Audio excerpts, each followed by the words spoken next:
जय माता दी। आज आप सुनेंगे श्री दुर्गा सप्तशती के सबसे अंतिम अध्याय, जो कि अध्याय 1 से 13 समाप्त होने के बाद जरूर सुनने चाहिए, जिनके बिना श्री दुर्गा सप्तशती के पाठ अधूरे होते हैं। देवी सूक्त। देवी और महादेवी को हमारा नमस्कार है। शिवा को सदैव नमस्कार है। प्रकृति एवं भद्रा देवी को नमस्कार है। नियम पूर्वक हम लोग जगन माता को नमस्कार है।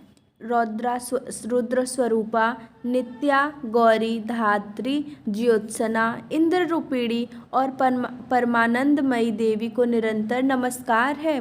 कल्याण करने वाली वृद्धि और सिद्धि देने वाली भगवती को नमस्कार है। नैनृति राक्षसों की लक्ष्मी देवी को नमस्कार है। राजाओं के यहाँ राज लक्ष्मी के रूप में निवास करने वाली तथा सर्वाणी देवी को बार बार नमस्कार है।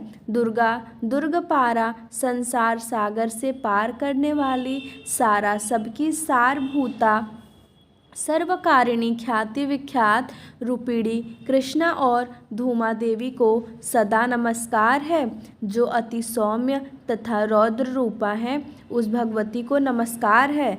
जगत प्रतिष्ठा और कृति स्वरूपा भगवती को बार बार नमस्कार है। जो देवी सब प्राणियों में विष्णु माया के नाम से कही जाती हैं, उसको बारंबार नमस्कार है। जो देवी सब प्राणियों में चेतना कही जाती हैं, उसको बारंबार नमस्कार है। जो देवी सब प्राणियों में बुद्धि रूप से स्थित हैं, उनको नमस्कार है। उनको नमस्कार है, बारंबार नमस्कार है। जो देवी सभी प्राणियों में निद्रा रूप से स्थित हैं, उनको नमस्कार। उनको नमस्कार। उनको नमस्कार है। जो देवी सभी प्राणियों में क्षुधा रूप में स्थित हैं, उनको नमस्कार है। उनको नमस्कार। उनको बारंबार नमस्कार है। जो देवी सब प्राणियों में छाया रूप में स्थित हैं, उनको नमस्कार। उनको नमस्कार। उनको बारंबार नमस्कार है। जो देवी सब प्राणियों में शांति क्षमा रूप में स्थित हैं, उनको नमस्कार है। उनको नमस्कार है। उनको बारंबार नमस्कार है। जो देवी सब प्राणियों में तृष्णा रूप में स्थित हैं, उनको नमस्कार। उनको नमस्कार। उनको बारंबार नमस्कार है। जो देवी सब प्राणियों में शांति रूप में स्थित हैं, उनको नमस्कार।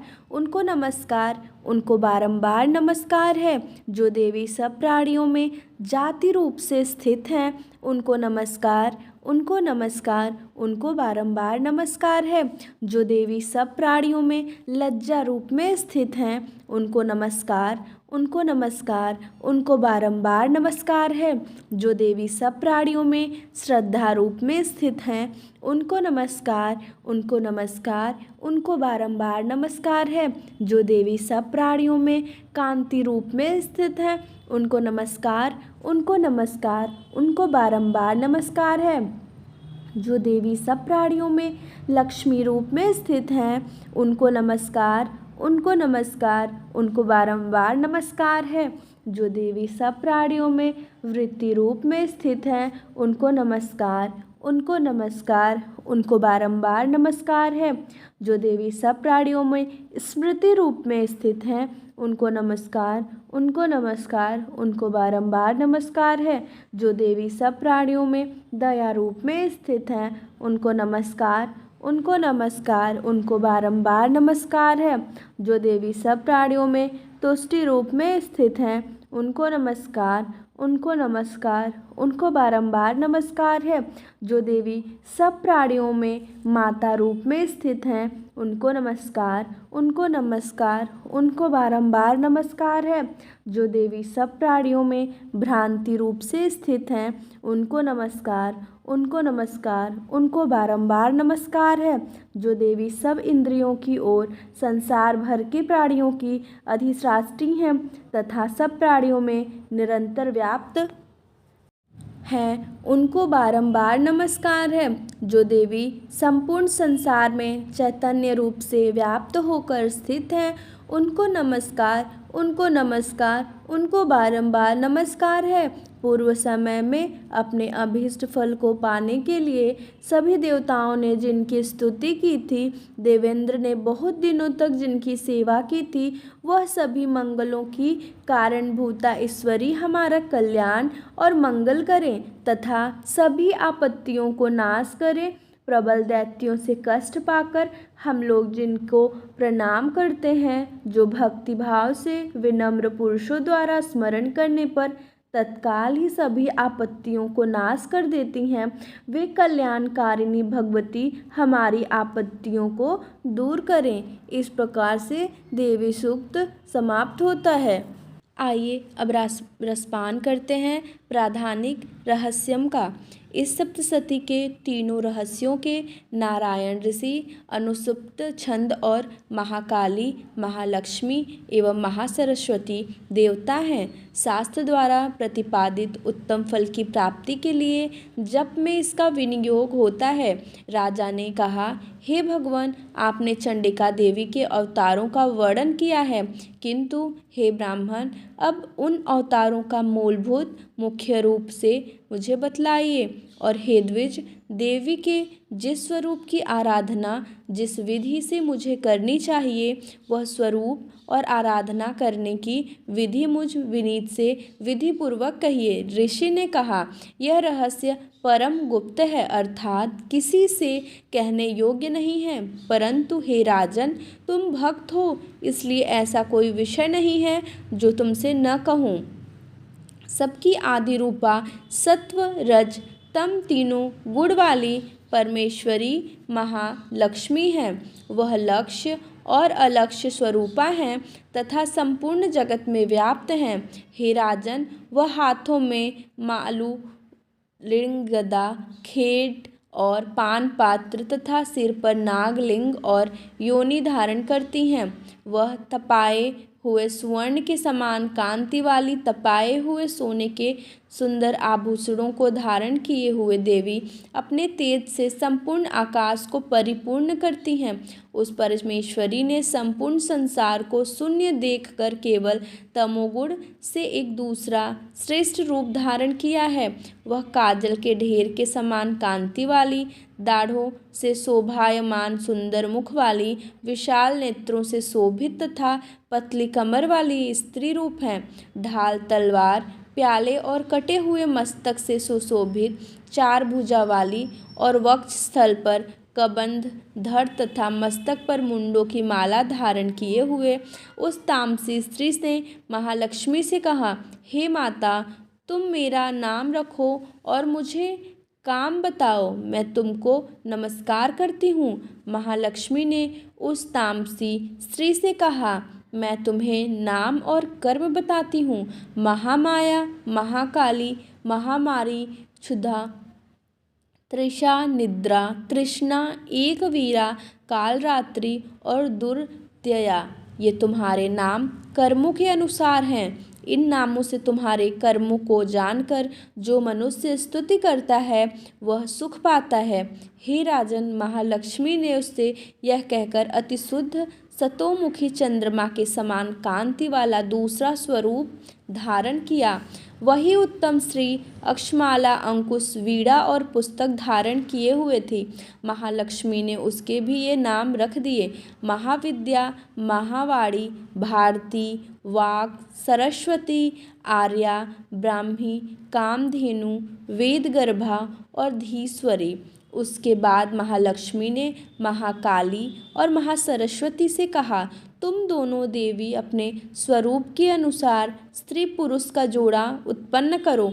महालक्ष्मी ने उन दोनों से यह कहकर हिरण्यगर्भ सुंदर कमल पर बैठा हुआ स्त्री पुरुष का एक जोड़ा स्वयं उत्पन्न किया। इसके बाद माता महालक्ष्मी ने पुरुष को ब्राह्मण, विधे, विरंची तथा धातः इस प्रकार संबोधित किया और स्त्री को श्री, पद्मा, कमला, लक्ष्मी इत्यादि नामों से पुकारा।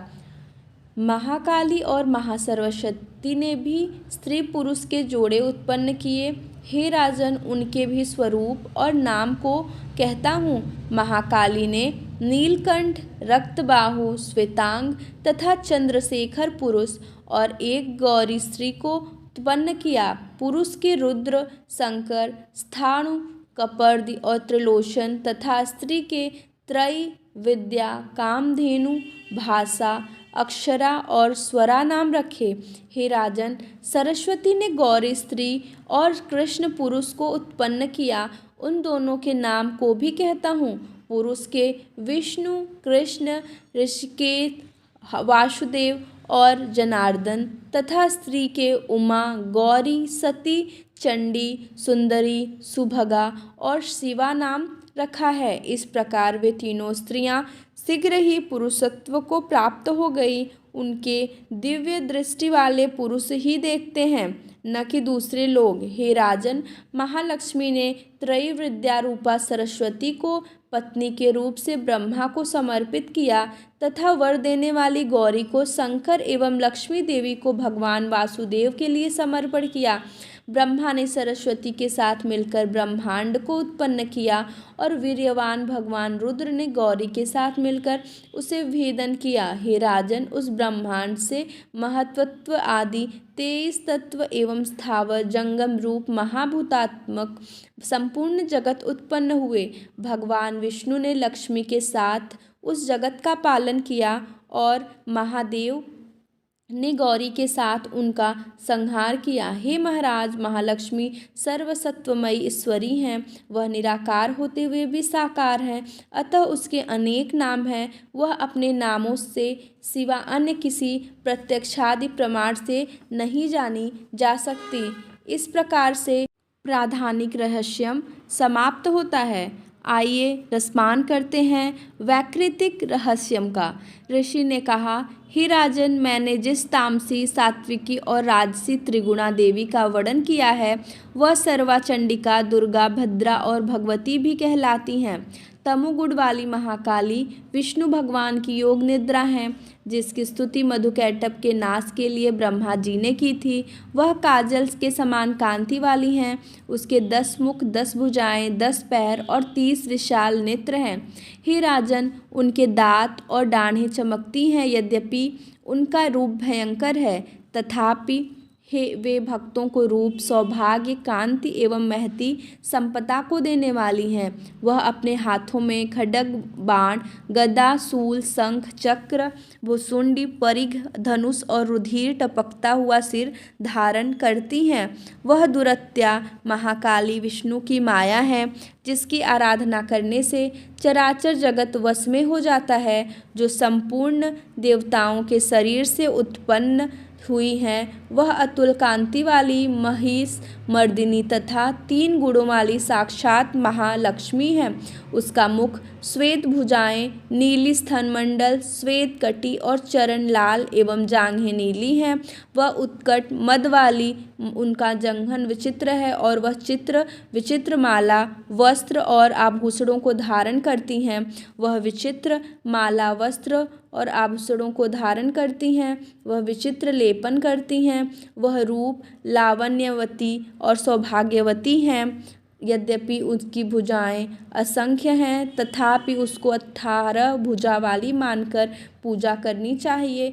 अब उसके दाहिनी ओर के निचले हाथों से लेकर बाईं ओर के निचले हाथों तक में क्रमशः जो शास्त्र हैं उनका वर्णन किया जाता है।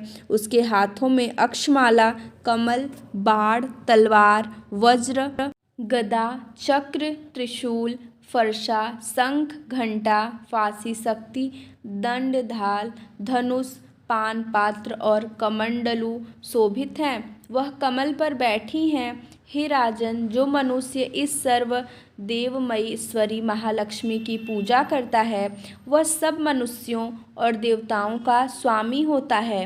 हे नृप, जो गौरी के देह से उत्पन्न हुई हैं और सत्व गुण प्रधान है, वह शुंभ निशुंभ असुर को मारने वाली साक्षात सरस्वती हैं।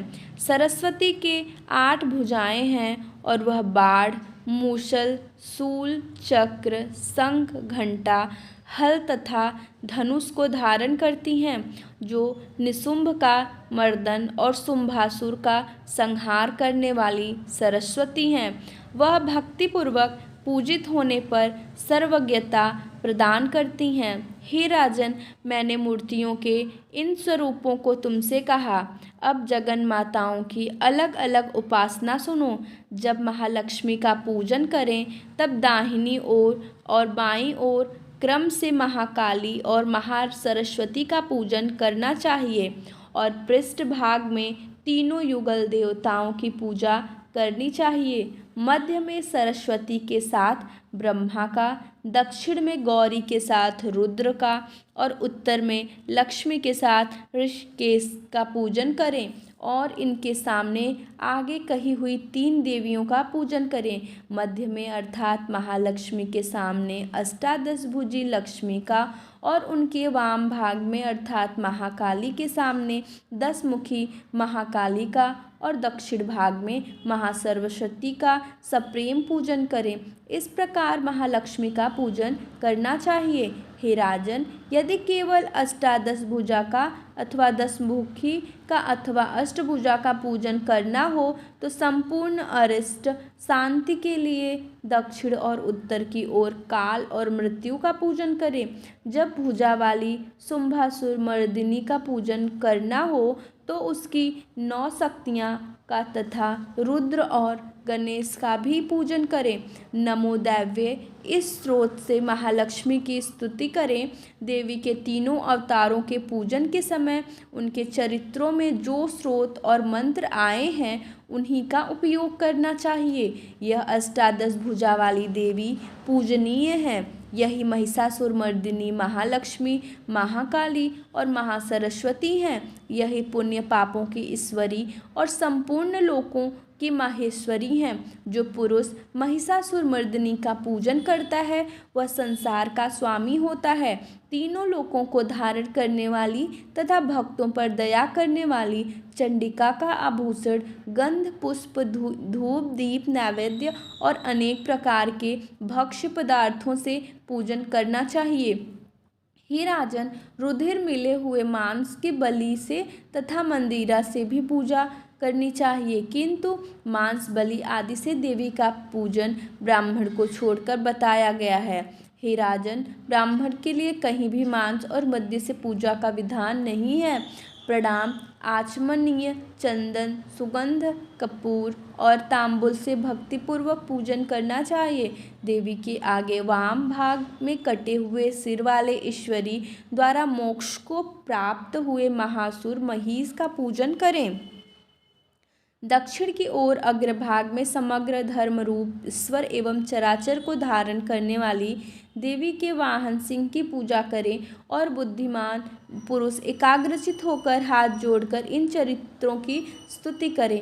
यदि समय न मिले तो केवल मध्यम चरित्र से ही स्तुति करें, किंतु केवल प्रथम या उत्तम चरित्र का पाठ न करें। आधे चरित्र का भी पाठ न करना चाहिए। ऐसा करने से निसंदेह विघ्न होता है। स्रोत और मंत्रों से जगदम्बा की स्तुति करें और प्रदक्षिणा तथा नमस्कार करके हाथ जोड़कर सावधान होकर जगदात्री से बारंबार क्षमा मांगे। सप्तसती स्रोत के प्रत्येक मंत्र अथवा महालक्ष्मी स्रोत के प्रत्येक मंत्र के द्वारा तिल, घी और खीर की आहुति दें। फिर सावधान होकर नाम और पदों से देवी का पूजन करें। उसके बाद एकाग्रचित होकर हाथ जोड़कर आत्मा से प्राणों को रोककर नम्रता से बहुत देर तक चंडिका देवी का ध्यान करें और उन्हीं पे तन्मय हो जाएं। इस प्रकार जो मनुष्य भक्तिपूर्वक परमेश्वरी का प्रतिदिन पूजन करता है वह अभीष्ट सुख का भोग करके अंत में देवी के लोक में जाता है। जो पुरुष भक्तों पर दया करने वाली चंडिका का प्रतिदिन पूजन नहीं करता, परमेश्वरी उसके पुण्यों को विफल करके उसे जन्म भर दुख शोक में भस्म कर देती हैं। इसलिए हे राजन, तुम संपूर्ण लोकों की महेश्वरी चंडिका का शास्त्रोक्त विधि से पूजन करो, उनमें ही तुम्हें सुख मिलेगा। इस प्रकार से प्राधानिक रहस्यम समाप्त होता है। आइए रसपान करते हैं मूर्ति रहस्यम का। ऋषि ने कहा, हे राजन, भगवती नंदा नाम वाली जो नंद में उत्पन्न होंगी उसकी भक्तिपूर्वक स्तुति और पूजा करने से मनुष्य तीनों लोकों को वश में कर लेता है। वह सभी सुवर्ण के उत्तम आभूषणों से शोभित है। उसके अंगों की कांति कनक के समान उत्तम है। उसके वस्त्र सुवर्ण के समान सुनहरे हैं और वह देवी सुवर्ण के समान दीप्तिमान है। कमल, अंकुश, पास और शंख से उसकी चारों भुजाएं शोभित हैं और उसके इंदिरा, कमला, लक्ष्मी, श्री और रुक्माम्बु जासना सुवर्ण में कमल के आसन पर विराजमान ये नाम है। हे निष्पाप, मैंने रक्तदंतिका नाम से जिस देवी का वर्णन किया है उसके संपूर्ण भयनाशक स्वरूप को कहता हूँ। वह देवी रक्त वस्त्र, रक्त वर्ण और सब अंग रक्तमयी आभूषणों से शोभित है। रक्त आयुध, रक्त नेत्र, रक्त केसा वाली, अति भयंकर रक्त एवं तीक्ष्ण नखों वाली, रक्तासन पर स्थित तथा रक्त दंत वाली भगवती भक्तों के वश में उसी प्रकार रहती है जैसे साध्वी स्त्री पति के वश में रहती है। वह देवी पृथ्वी के समान है और उसके दोनों स्तन सुमेरु पर्वत के समान है। वे दोनों स्तन बड़े लंबे, बड़े मोटे, अत्यंत मनोहर, कठोर, शोभायमान और आनंद के समुद्र हैं। ये देवी सब कामनाओं को देने वालों स्तनों को अपने भक्तजनों को पिलाती है। देवी की चारों भुजाएं खंग, पात्र, हल और मूसल से शोभित है। वह देवी रक्त चामुंडा और योगेश्वरी के नाम से विख्यात है और स्थावर जंगम रूप संपूर्ण जगत में व्याप्त है। जो पुरुष भक्तिपूर्वक उनकी पूजा करता है वह चराचर में व्याप्त हो जाता है। जो पुरुष रक्तदंतिका के इस स्रोत को पढ़ता है तो देवी भी उसकी ऐसी सेवा करती हैं जैसे स्त्री अपने प्रिय पति की। शाकंभरी देवी का नील वर्ण है, नील कमल के समान उनके नेत्र हैं। गंभीर नाभि और त्रिवली से भूषित उनका सूक्ष्म उदर है। कड़े, ऊंचे, गोल, मोटे, समान और मांसल स्तन हैं। उनके हाथों में कमल है, उन पर भौरे गूंज रहे हैं और कमल पर ही वे विराजमान हैं। पुष्प, पल्लव, मूल और फल से युक्त अनेकों सुंदर रसों वाले, क्षुधा, तृष्णा, मृत्यु और वृद्धावस्था को दूर करने वाले शाक समूह तथा चमकते हुए धनुष को धारण करती हैं। वह परमेश्वरी शाकंभरी शताक्षी हैं और दुर्गा कहीं गई हैं। वे ही विशोका, दुष्टदमनी, उमा, गौरी, सती, चंडी, कालिका और विपत्तियों का विनाश करने वाली पार्वती हैं। जो शाकंभरी का ध्यान, जप, पूजन, स्तुति और नमस्कार करता है वह शीघ्र ही अन्न, पान और अमृत रूप फल पाता है। भीमा देवी भी नीलवर्ण है। उनकी दाढ़ें और दांत बहुत सुंदर हैं। उनके नेत्र विशाल हैं, गोल और स्थूल कूच है। वे चंद्रहास, डमरू, कपाल और ढाल तलवार धारण करती हैं। वहीं एक वीरा कालरात्रि कामदा नाम से कहीं जाती हैं। भ्रामरी देवी की कांति विचित्र है। वे अपने तेजोमंडल के कारण दूरक्षण दिखाई देती हैं। उनका अंगरंग भी अनेक रंग का है तथा वे चित्र विचित्र आभूषणों से सुशोभित हैं। चित्र, भ्रमरा, पाड़ी और महामारी इन नाम से इनका गान किया जाता है। हे नृप देवी की ये मूर्तियाँ शास्त्र में वर्णित हैं। ये मूर्तियाँ जगन्माता चंडिका की कामधेनु कहलाती हैं, अर्थात कामधेनु के समान मनवांछित फल को देती हैं। हे राजन, यह परम गुप्त चरित्र, इसको किसी से कहना नहीं चाहिए। दिव्य मूर्तियों का आख्यान मनोवांछित फल को देने वाला है। अतः पूर्ण प्रयत्न करके तुम निरंतर देवी के आराधना में लगे रहो। सप्तशती के मंत्रों को पढ़ने मात्र से ही प्राणी ब्रह्महत्या के समान घोर 7 जन्म के पापों से मुक्त हो जाता है। हे राजन, मैंने अत्यंत गुप्त से गुप्त देवी का ध्यान तुमसे कहा, विधि पूर्वक यह ध्यान करने से इच्छानुसार फल मिलता है। विधि पूर्वक यह ध्यान करने से इच्छानुसार फल मिलता है। उनकी अनुकंपा से तुम सर्वमान्य हो जाओगे। देवी सर्वरूपमयी हैं तथा संपूर्ण संसार देवीमय है। अतः मैं उन विश्वरूपा परमेश्वरी को बारंबार नमस्कार करता हूँ। इस प्रकार से देवी मूर्ति रहस्यम समाप्त होता है। आइए रसपान करते हैं देवी की क्षमा याचना का। हे परमेश्वरी, मेरे द्वारा रात दिन सहस्त्रों अपराध होते रहते हैं, अतः आप मुझे अपना सेवक समझकर कृपा पूर्वक मेरे उन अपराधों को क्षमा करो। न तो मैं आह्वान करना ही जानता हूँ, न विसर्जन करना ही जानता हूँ, और न ही पूजा ही करना जानता हूँ। हे परमेश्वरी, मुझे क्षमा करो। हे सुरेश्वरी, मैंने जो मंत्रहीन, क्रियाहीन और भक्तिहीन पूजन किया है वह सब आपकी दया से पूर्ण हो। सैकड़ों अपराध करके भी भक्त आपकी शरण में आकर केवल जगदम्ब कहकर ही मोक्ष को प्राप्त करते हैं, जिसे ब्रह्मादि देवगण भी पाने में असमर्थ होते हैं। हे जगदम्बिके, मैं अपराधी हूँ, किंतु आपकी शरण में आया हूँ, अतः इस समय मैं दया का पात्र हूँ। तुम जैसा चाहो वैसा करो। अज्ञानवश या बुद्धि भ्रम होने के कारण भूल से जो कुछ भी मैंने कम या अधिक कर दिया हो, हे देवी, हे परमेश्वरी, सब अपराध क्षमा करो और प्रसन्न हो। हे जगन माता, हे कामेश्वरी, सच्चिदानंद स्वरूपिणी परमेश्वरी, आप प्रेम पूर्वक मेरी यह पूजा स्वीकार करो और मुझ पर प्रसन्न हो। आप गुप्त से गुप्त की रक्षा करने वाली हो। आप मेरे किए हुए इस जप को ग्रहण करके मेरे सभी अपराधों को क्षमा करो। हे देवी, हे परमेश्वरी, आपकी कृपा से मुझे सिद्धि प्राप्ति हो। इस प्रकार से श्री दुर्गा सप्तशती का पाठ समाप्त होता है। बोलो दुर्गा मैया की जय।